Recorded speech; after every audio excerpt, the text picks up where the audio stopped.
Moses said to the heads of the tribes of the sons of Israel, "This is what the Lord has commanded. When a man vows a vow to the Lord, or swears an oath to bind himself by a pledge, he shall not break his word. He shall do according to all that proceeds out of his mouth. Or when a woman vows a vow to the Lord and binds herself by a pledge, while within her father's house, in her youth, and her father hears of her vow and of her pledge by which she has bound herself, and says nothing to her, then all her vows shall stand, and her every pledge by which she has bound herself shall stand. But if her father expresses disapproval to her on the day that he hears of it, no vow of hers, no pledge by which she has bound herself shall stand, and the Lord will forgive her, because her father opposed her.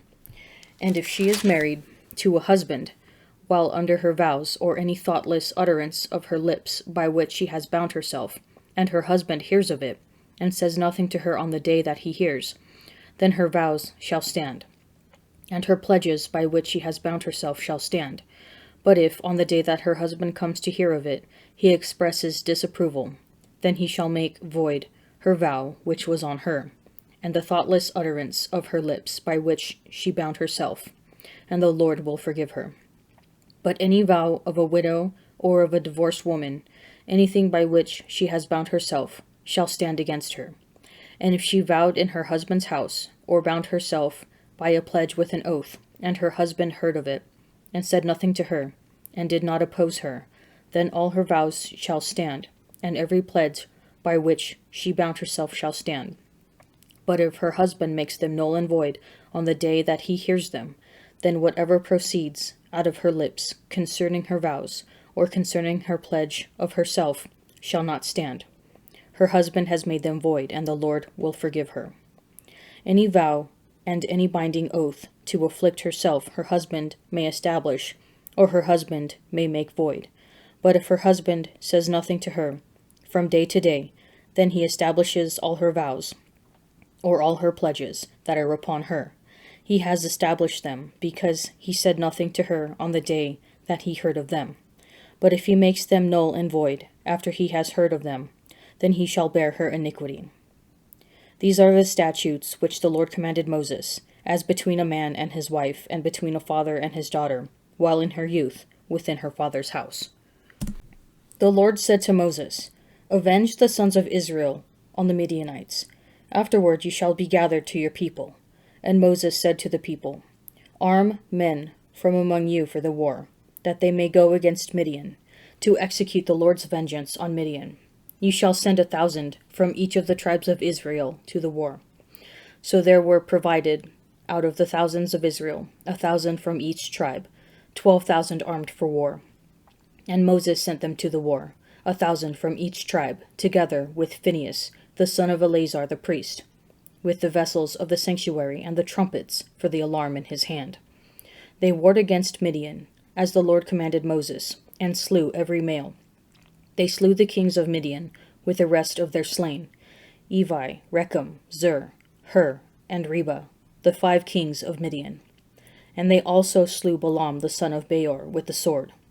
And the sons of Israel took captive the women of Midian and their little ones, and they took as booty all their cattle, their flocks, and all their goods, all their cities in the places where they dwelt, and all their encampments.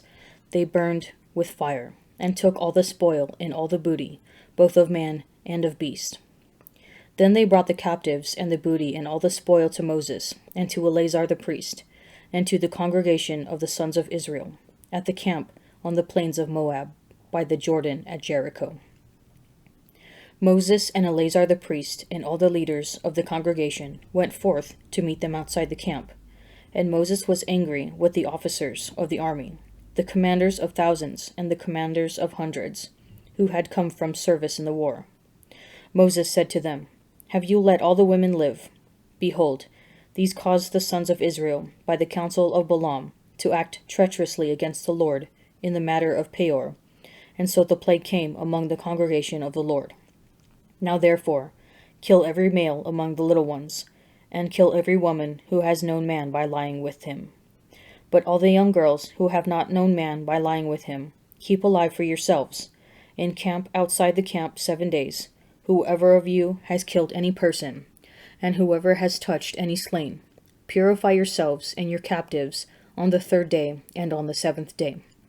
You shall purify every garment, every article of skin, all work of goat's hair, and every article of wood.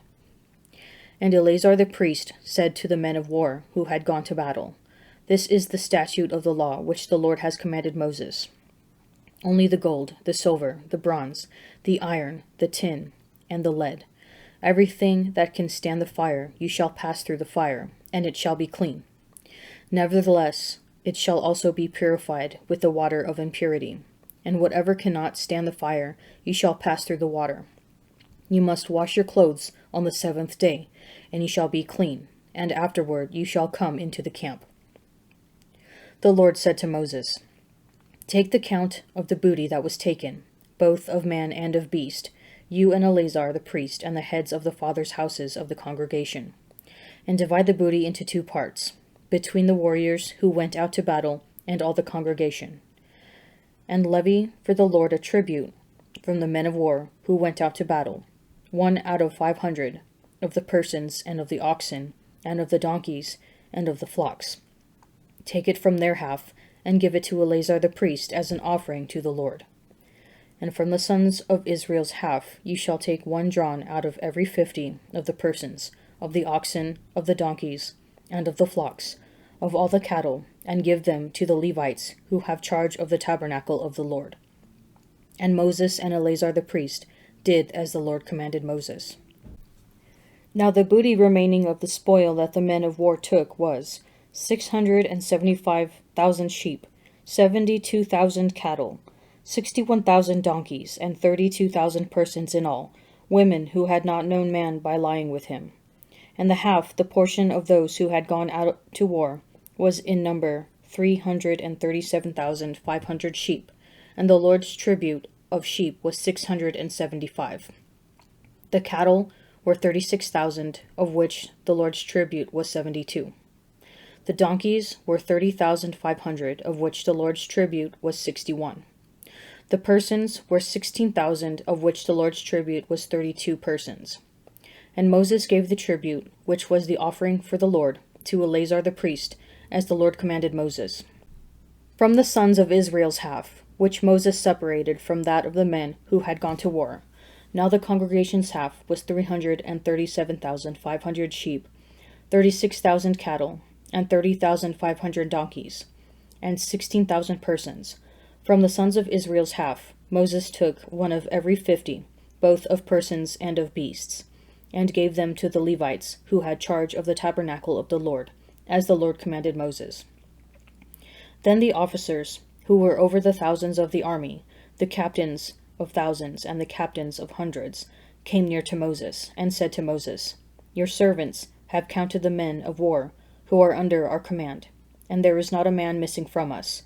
And we have brought the Lord's offering, what each man found, articles of gold, armlets and bracelets, signet rings, earrings, and beads, to make atonement for ourselves before the Lord. And Moses and Eleazar the priest received from them the gold, all wrought articles, and all the gold of the offering that they offered to the Lord from the commanders of thousands and the commanders of hundreds was 16,750 shekels. The men of war had taken booty, every man for himself. And Moses and Eleazar the priest received the gold from the commanders of thousands and of hundreds, and brought it to the tent of meeting, as a memorial for the sons of Israel before the Lord. To the choirmaster, a psalm of David, a song. Praise is due to you, O God, in Zion, and to you shall vows be performed in Jerusalem, O you who hear prayer. To you shall all flesh come, on account of sins. When our transgressions prevail over us, you forgive them. Blessed is he whom you choose and bring near, to dwell in your courts. We shall be satisfied with the goodness of your house, your holy temple. By dread deeds you answer us with deliverance, O God of our salvation, who are the hope of all the ends of the earth and the farthest seas, who by your strength have established the mountains, being girded with might, who still the roaring of the seas, the roaring of their waves, the tumult of the peoples, so that those who dwell at earth's furthest bounds are afraid at your signs. You make the outgoings of the morning and the evening to shout for joy. You visit the earth and water it. You greatly enrich it. The river of God is full of water. You provide their grain, for so you have prepared it. You water its furrows abundantly, settling its ridges, softening it with showers, and blessing its growth. You crown the year with your bounty. The tracks of your chariot overflow with richness. The pastures of the wilderness drip. The hills gird themselves with joy. The meadows clothe themselves with flocks. The valleys deck themselves with grain. They shout and sing together for joy. And as he came out of the temple, one of his disciples said to him, Look, teacher, what wonderful stones and what wonderful buildings. And Jesus said to him, Do you see these great buildings? There will not be left here one stone upon another that will not be thrown down. And as he sat on the Mount of Olives, opposite the temple, Peter and James and John and Andrew asked him privately, Tell us, when will this be? And what will be the sign when these things are all to be accomplished? And Jesus began to say to them, Take heed that no one leads you astray. Many will come in my name, saying, I am he, and they will lead many astray. And when you hear of wars and rumors of wars, do not be alarmed. This must take place, but the end is not yet. For nation will rise against nation, and kingdom against kingdom. There will be earthquakes in various places. There will be famines. This is but the beginning of the sufferings. But take heed to yourselves, for they will deliver you up to councils, and you will be beaten in synagogues, and you will stand before governors and kings for my sake, to bear testimony before them. And the gospel must first be preached to all nations. And when they bring you to trial and deliver you up, do not be anxious beforehand about what you are to say, but say whatever is given to you in that hour. For it is not you who speak, but the Holy Spirit. And brother will deliver up brother to death, and the father his child, and children will rise against parents and have them put to death. And you will be hated by all for my name's sake, but he who endures to the end will be saved. But when you see the desolating sacrilege set up where it ought not to be, let the reader understand. Then let those who are in Judea flee to the mountains. Let him who is on the housetop not go down, nor enter his house, to take anything away. And let him who is in the field not turn back to get a coat. And alas, for those who are with child, and for those who are nursing in those days. Pray that it may not happen in winter, for in those days there will be such tribulation as has not been from the beginning of the creation which God created until now, and never will be. And if the Lord had not shortened the days, no human being would be saved. For the sake of the elect, whom he chose, he shortened the days. And then if anyone says to you, Look, here is the Christ, or Look, there he is, do not believe it. False Christs and false prophets will arise and show signs and wonders, to lead astray, if possible, the elect. But take heed, I have told you all things beforehand. Today's readings from Numbers and Mark are both difficult and even disturbing. Fortunately, Psalm 65 provides a helpful way of approaching them. The psalm begins with an emphasis on the temple in Jerusalem, transitions to God's saving power in all the earth, and ends with his provision of creation. The very last verse comes full circle, for when the meadows and valleys shout and sing together for joy, they echo the praise that is due to God at the temple. In Hebrew thought, the temple is a microcosm of all creation. Conversely, creation should ideally be one giant temple filled with God's glory. This can help us understand why Jesus' speech in Mark 13, which is primarily about the temple's impending destruction, is also about the end of the world. Theologically, the two events are intimately linked.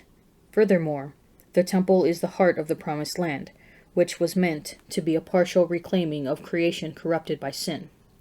This might help us comprehend the war of vengeance against Midian. Midian had been an occasion of sin for Israel, and sin compromises the very purpose of Israel's election.